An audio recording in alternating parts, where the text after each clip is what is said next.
శ్రీ విద్యలో సార్ చెప్పారు number 1 position లో ఉంటుందని చెప్పారు, మంచిదే. కాకపోతే దీని గురించి కొంచెం మీకు మిగతా ఎగ్జామ్స్ ఎలా ప్రిపేర్ అవ్వాలో కొంచెం చెప్తాను. ఆర్ఆర్బి ఉంది ప్రస్తుతం, notification RRB group D run అవుతుంది. దీంట్లో జనరల్ అవేర్నెస్ ఉంటుంది, reasoning, current affairs and current affairs automatic 1, 2, 3, 4 ఇవన్నీ కూడా 100 మార్క్స్. ఇవి ఖచ్చితంగా 25 మార్క్స్ వస్తాయని గ్యారంటీ లేదు, ఒక్కోసారి ఒక్క సబ్జెక్ట్స్ మారుతూ ఉంటాయి.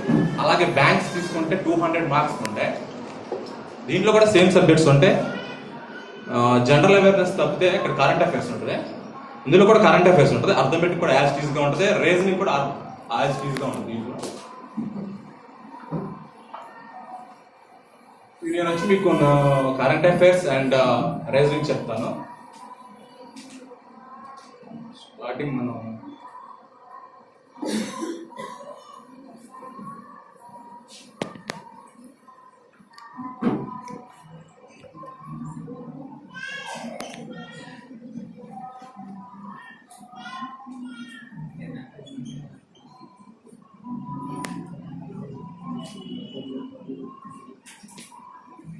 మన వన్ కంట్రీ ఇది. దీని గురించి మీకు తెలియకపోతే ఇప్పటికీ కరెంట్ అఫైర్స్ అనేది తెలియదు. ఖచ్చితంగా ఇండియా మ్యాప్ గురించి ప్రతి ఒక్కరు క్షుణ్ణంగా తెలుసుకొని ఉండాలి.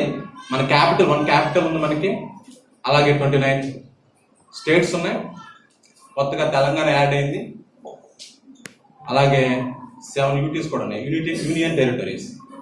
అలాగే మనకి ఇక్కడ ఏమున్నాయి, ఏంటిది, ఐలాండ్స్, అండమాన్ నికోబార్. ఇక్కడే ఉన్నాయి. ఓకే, ఇక్కడే ఉంది పాకిస్తాన్, దీనిపైన ఉంది ఆఫ్ఘనిస్తాన్, రైట్.